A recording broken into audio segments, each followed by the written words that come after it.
Okay, so this homemade video is going to be how to plant a 95, 110 gallon red oak. Have a nice container grown tree there with like a 6-inch caliper. And here's our materials, our tools, a wheelbarrow.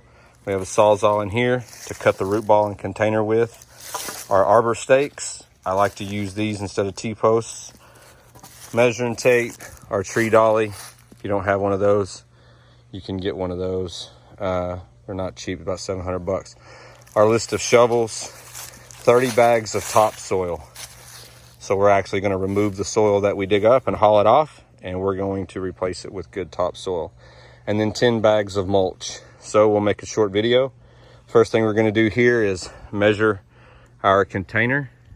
Get the size of it. It's probably 36 inches. I know that because I planted one the other day. And we'll dig the hole out 36 inches and then restart the video to show you what we do after that.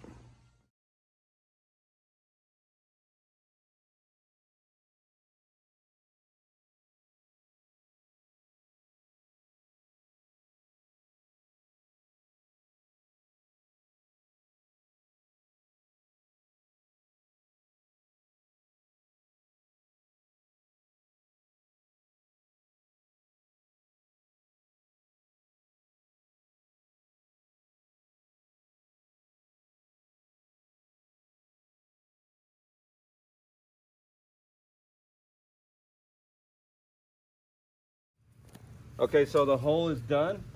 The root ball is 19 inches, but I like to plant the trees really, really high because trees don't like their feet wet. So you can use a piece of PVC. I use this arbor stake. Sometimes I use PVC. I wanted it 13 inches.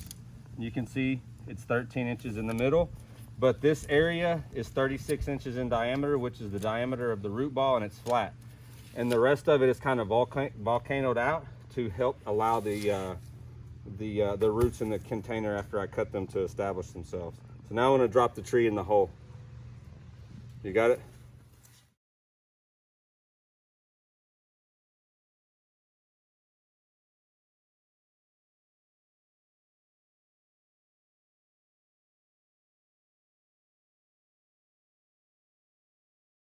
Go.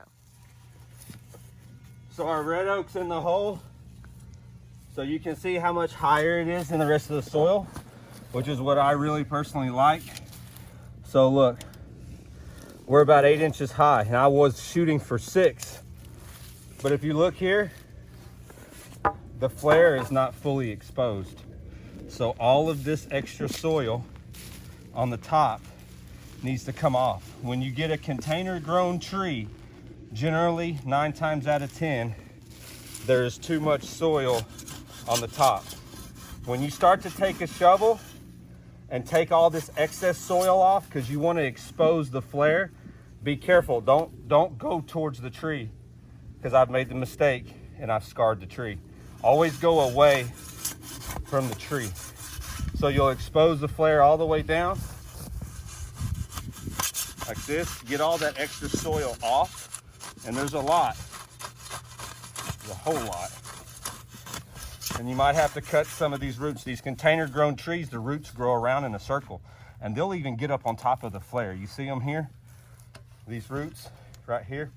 So I'll even cut some of them out, and it's okay. Just get that flare exposed here. So I'll do that, and also cut the roots. Just take your sawzall. Remember, the roots are growing around in a circle. Cut these roots. That way they'll grow out. And just do that all multiple locations around the tree. You see these roots right here? How they're growing around in a circle? Cut those roots. All right, so I'll finish that.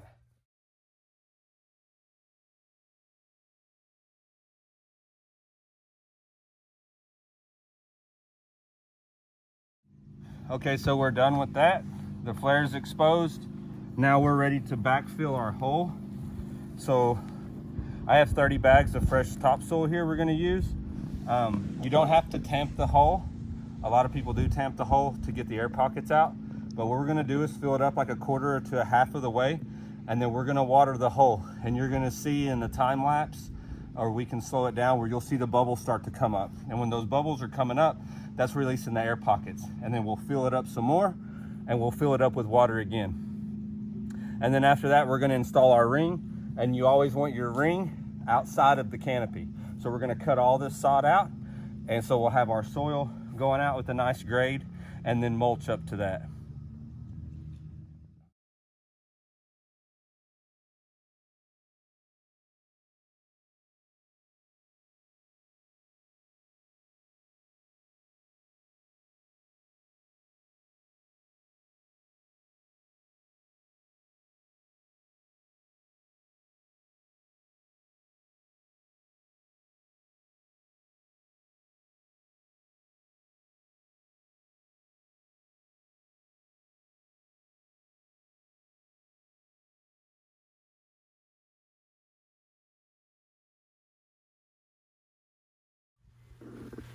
Okay, so we have our mulch installed. You can see it's like 2 to 3 inches. This is 10 bags is a good general rule of thumb for this size tree.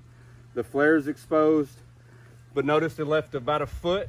We don't want to put the mulch all the way up on top of the root ball. The reason for the mulch is to help keep the moisture in the soil. It also breaks down nutrients that are good for the tree. It's a great weed repellent, and also repels some insects as well. My favorite color is black, but you always want to use the shredded hardwood. Any other type of mulch will kind of wash out. But you can see this is something you can do by yourself, other than a videographer that you need. You can, with the right tools, do this by yourself. Anything much larger than this, you'll probably need some heavy equipment. But we're gonna put the 2 arbor stakes in the ground. I put them on the outside of my mulch ring, and then tie arbor tape to the about the middle portion of the tree. And a lot of people ask, well, how long do you leave the arbor stakes on? Really, that's depending on the area. If you look, there's a huge lake out here, and so we get a lot of heavy winds. And so we'll probably leave the arbor stakes on this tree for about a year. We're also gonna put a water bag on it, and we'll leave the water bag on for about 6 months. The first 2 months we'll water it once a week, and then after that, like every 2 weeks, and then so on and so on and so on.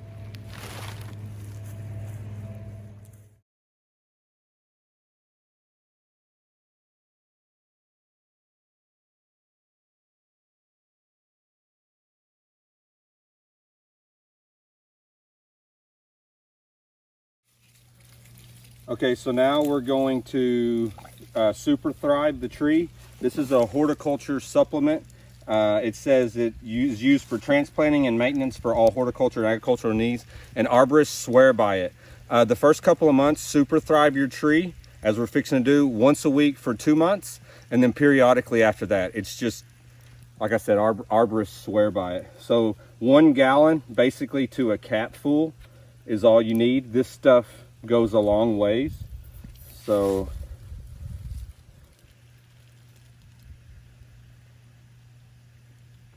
a cat full, you really feel like you're not doing that much, but you really are. Get you a bucket that you got your measurements on. Make sure that when you're watering your tree on, you don't get your root ball soaking wet. You want your root ball dry so it can absorb all these nutrients. But if you notice, when I was watering the tree, I wasn't watering the top of the root ball. So there's a gallon. And now we'll soak it. This is a soil soak. And you pour it real slowly so there's not a lot of runoff. And just let that tree absorb those nutrients. It's very important. And do this once a week for the first couple of months, and periodically afterwards. This will help get your roots established. If you're asking why this pecan tree is next to this red oak, the customer is going to actually remove the pecan tree. It's not going to be here, if you're wondering about the tree placement. But anyways, there you go. All right, now I just put the water in.